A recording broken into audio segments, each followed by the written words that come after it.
Bonjour à tous et bienvenue. Alors, je vous remercie tellement pour les commentaires. Je pense que j'ai presque rattrapé la liste et c'est tellement intéressant ce que vous m'écrivez.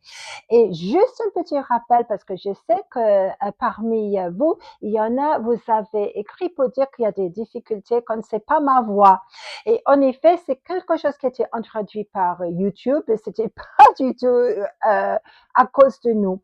Mais mon mari a trouvé le moyen de fermer tout cela et normalement, il n'y a plus de traduction automatique qu'on n'a jamais demandé en tout cas. Mais sachez que la version française apparaît le vendredi soir et si vous voulez vérifier en anglais, c'est presque la même vidéo en tout cas. La même vidéo va apparaître en anglais, mais pas exactement la même chose et ça va être le mercredi soir. J'espère que ça aide énormément parce que je sais qu'il y a eu des soucis et moi je suis pas du tout technique mais voilà, on pense avoir réglé le problème. Alors cette semaine j'avais vraiment quelque chose à cœur et vous savez quand le Seigneur commence à vous répéter un seul verset ou quelques paroles et plusieurs fois et finalement tu es obligé de te dire mais c'est quoi ça? Qu'est-ce que tu es en train de me dire, Seigneur? Et ce que j'entendais cette fois, c'est que moi, le Seigneur, je suis capable de vaincre si j'utilise une foule de personnes ou un tout petit groupe et plusieurs fois. Et c'est écrit dans la Bible comme ça, l'Éternel, il s'est sauvé au moyen d'un petit nombre comme d'un grand nombre. Et je pense que ça risque d'être très important pour cette saison parce que nous, on préfère être soldat dans une très grande armée. C'est beaucoup plus sécurisant. Mais comme je dis, dans cette saison, le Seigneur, il veut nous donner une espèce d'audace qui vient de lui. C'est pas une hardiesse humaine, non. Et c'est pas une folie humaine, non. C'est une espèce d'audace qui vient du cœur de Dieu même. Et je sais que le Seigneur, il est en train de tester même au-delà de notre limite d'endurance. Aujourd'hui, pas mal de gens, ils se sentent seuls et ils me disent, parce que je sais, parce que j'ai des messages de beaucoup de personnes qui disent, mais je me sens absolument restreinte, vraiment intimidée par l'ennemi, je me sens incapable. Et je réalise que quand ces gens-là vont avoir leur victoire derrière eux, derrière ce petit nombre de personnes, il y a des nations, il y a beaucoup de gens qui vont être libérés. Et je suis sûre que dans les mois avant nous, on va découvrir qui sont ces gens. Et peut-être toi, tu es en pleine formation pour être leader dans la saison qui arrive maintenant. Et le Seigneur, il me rappelle aussi que lui, il est en d'appeler des gens qui vont être pour nous comme de nouvelles personnes, ni vues ni connues, mais ils vont avoir le même cœur que ce petit nombre qui déjà combat. Alors ne soyons pas offensés. C'est écrit, n'est-ce pas, dans l'évangile de Matthieu, quand Jésus, il parle, c'est la parabole des gens qui sont loués sur la place du marché qui sont embauchés pour toute la journée et chaque heure, le maître, il vient, il embauche encore et encore. Et à la fin, les gens sont offensés parce que tout le monde reçoit exactement le même argent. Et Jésus, il dit, mais c'est comme ça, les premiers vont être les derniers vont être les premiers. Il va renverser la situation. Essayant de ne pas être offensé quand il y a des gens qui arrivent peut-être maintenant sur la scène qui ont le même cœur que nous. Voilà. Et ça va être important. Alors, il faut vraiment connaître notre Dieu.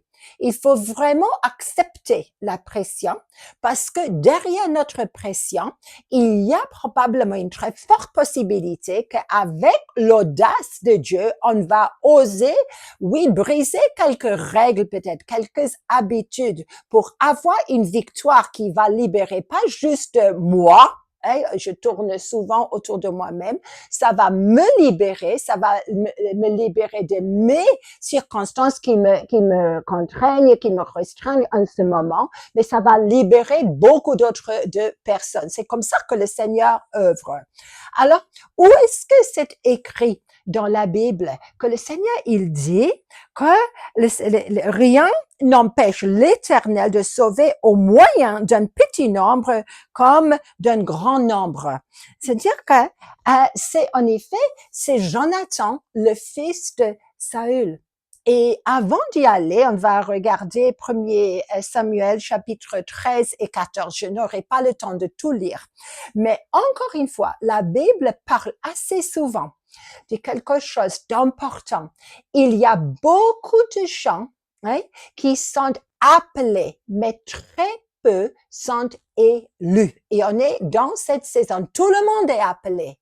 Mais tout le monde ne va pas entrer dans la plénitude de leur destinée, de leur appel. C'est ça aujourd'hui qui va marquer la différence. Et je pense qu'il y a une audace, une ténacité qui va marquer ceux qui sont finalement élus pour le combat actuel. Et je veux que j'en sois partie et je veux que chaque personne qui écoute cette vidéo soit également élue.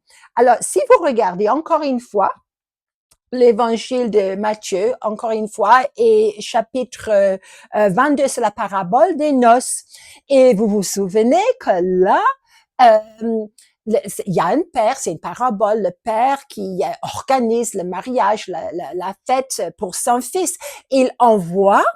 Il appelle beaucoup de gens qui sont invités à venir, mais nous savons que petit à petit, commence à dire, oh non, je suis trop occupé, j'aurai autre chose à faire ce jour-là, je suis désolé, mais je ne peux pas venir.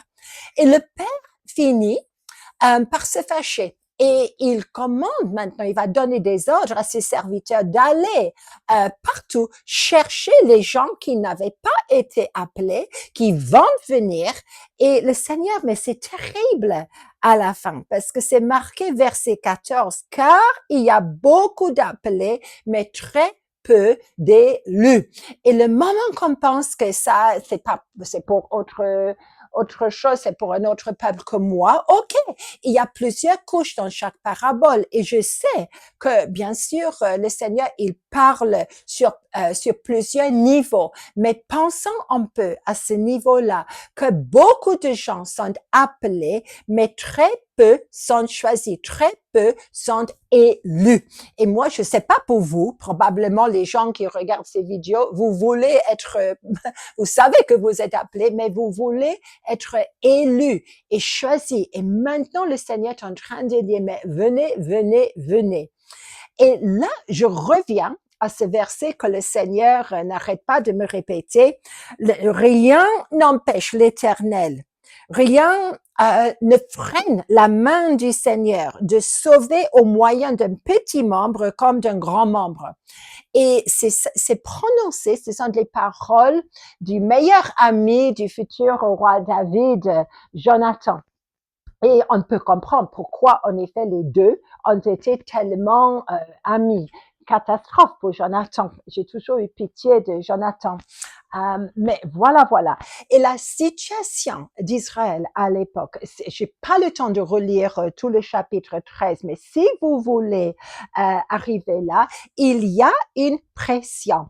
Et les ennemis d'Israël, ce sont à l'époque des Philistins.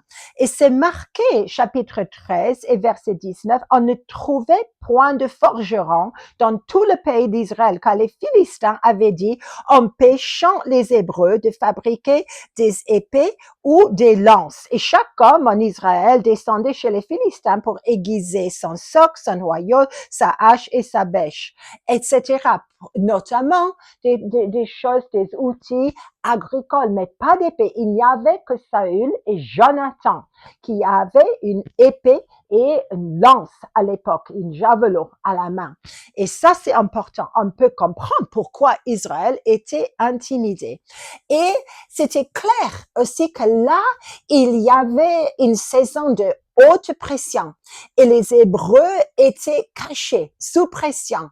Et là, qui ose avoir l'audace de penser autrement, qui est prêt à briser les ordres, à aller contre les ordres et même il ne dit rien à son père qui est roi. Et chapitre 14 finit quand Jonathan, il aurait pour moi inspecté la situation. Et un jour, Jonathan, fils de Saül, dit au jeune homme qui portait ses armes, viens et poussons jusqu'au poste des Philistins qui est là de l'autre côté. Et il n'en dit rien à son père. Hein? Erreur? Non, parce que Jonathan, il avait reçu le cœur de Dieu. Il était prêt à aller même contre son père à l'époque, parce que normalement, il aurait dû au moins informer son père. Et vous allez faire votre lecture. Et puis, il inspecte la situation, super intéressant comme stratégie. Les Philistins, la garnison est en eau. Et c'est écrit que plus tard que Jonathan et le jeune homme qui porte ses armes, ils sont obligés, tellement c'est à pic, ils sont obligés d'utiliser leurs mains pour grimper plus tard. C'est-à-dire que c'était vraiment des sommets à pic, pas facile. Et si tu utilises tes deux mains pour grimper, forcément l'épée ne va pas beaucoup te servir. Et alors, verset 6, Jonathan dit au jeune homme qui portait ses armes, viens et poussons jusqu'au poste de ces incirconcis. Peut-être l'Éternel agira-t-il pour nous, car rien n'empêche l'Éternel de sauver au moyen d'un petit nombre comme d'un grand nombre. Et la surprise, et ça fait vraiment chaud au cœur, c'est la réponse de ce jeune homme qui porte les armes, qui aurait pu mourir avec Jonathan. Celui qui portait ses armes, on n'a même pas le prénom, lui répondait, fais tout ce que tu as dans le cœur. N'écoute que ton sentiment. Me voici avec toi, prêt à te suivre. Je te souhaite, si jamais le Seigneur te donne l'audace et le sentiment, une inclination pour aller contre l'opinion des autres, et même si ça va te mettre en danger, si ça va t'exposer, je te souhaite des gens à côté de toi, comme ce jeune homme qui portait les armes de Jonathan. Et Jonathan, il n'est pas fou. Il va vérifier, parce qu'il y a une grande différence entre quelqu'un qui a l'audace qui vient de Dieu et celui qui est simplement fou ou qui peut-être cherche une renommée personnelle. C'est marqué verset 10. Mais s'ils disent, hein, versets 9 et 10 plutôt. S'ils nous disent arrêtez jusqu'à ce que nous venions à vous, nous resterons en place et nous ne monterons point vers eux. Mais s'ils disent montez vers nous, nous monterons, car l'Éternel les livre entre nos mains. C'est là ce qui nous servira de signe. Vous voyez, si les Philistins disent à Jonathan, et à ce jeune homme dont on ne connaît pas le nom, montez, c'est-à-dire exposez-vous, ils vont être en danger, mais ça va être signe comme quoi les Philistins vont être vaincus. Et alors, c'est exactement comme ça. Et nous voyons, si vous voyez la suite de ce combat, il y a, par conséquent, il y a une énorme victoire. Et pour moi, c'est juste énorme. Parce que Jonathan, juste comme son grand ami David, il avait le cœur du Seigneur. Il avait l'audace qui venait de Dieu. Il connaît qui est leur Dieu. Il savait qu'il n'y a rien qui peut freiner, qui peut restreindre la main de Dieu. Même s'il y a juste deux personnes, s'il y a une grande armée, rien ne peut restreindre la main de Dieu. Et pour ceux qui veulent mettre cela à l'épreuve, je crois que suite à leur victoire, il va y avoir peut-être des gens qui disent « Oh, mais ils n'ont pas obéi au protocole, etc. » Probablement pas.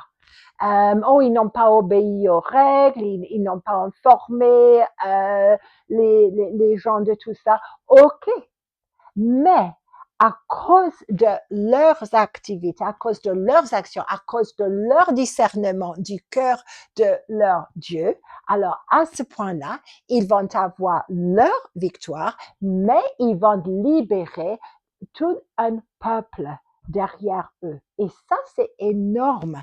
Nous, on a des gens qu'on connaît. Je reçois aussi des messages des gens qui sont dans les autres nations, comme quoi ils sont face à face dans une saison où ils se sentent tellement restreints, que ça soit la loi, les relations, leur église, leur nation, mais ils sont mis à l'épreuve parce que le Seigneur veut leur donner l'audace et qu'ils puissent vraiment discerner, juste comme Jonathan l'a discerné il y a tellement longtemps que rien ne peut freiner la main du Seigneur. Et que lui, si lui est avec nous, rien ne peut l'empêcher de donner à un petit nombre de personnes une victoire qui va libérer bien d'autres de gens et finalement la gloire va revenir au Seigneur. Nous savons que après cette victoire, Saül, le roi Saül, avait donné des ordres comme quoi personne ne mange ce jour-là. Et même après une grande victoire comme ça, bien sûr, Jonathan et le jeune homme avaient mangé.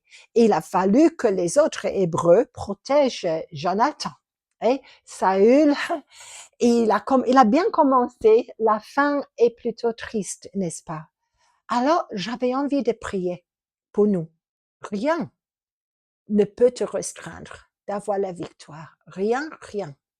La pression est immense, mais Dieu peut te donner la foi et un discernement du caractère de ton Dieu dans le bon moment. Je ne parle pas d'être juste fou, mais d'avoir vraiment reçu le cœur de Dieu, l'indignation de Dieu, de briser ces restrictions, parce que rien, en tout cas, ne peut restreindre notre Dieu. Quand lui, il veut voir, il veut voir son peuple se lever, et le peuple va voir à quel point leur Dieu est énorme. Et oui, il veut bien qu'on lui demande une sorte de signe. Peut-être pas la même chose que Jonathan lui a demandé il y a des siècles.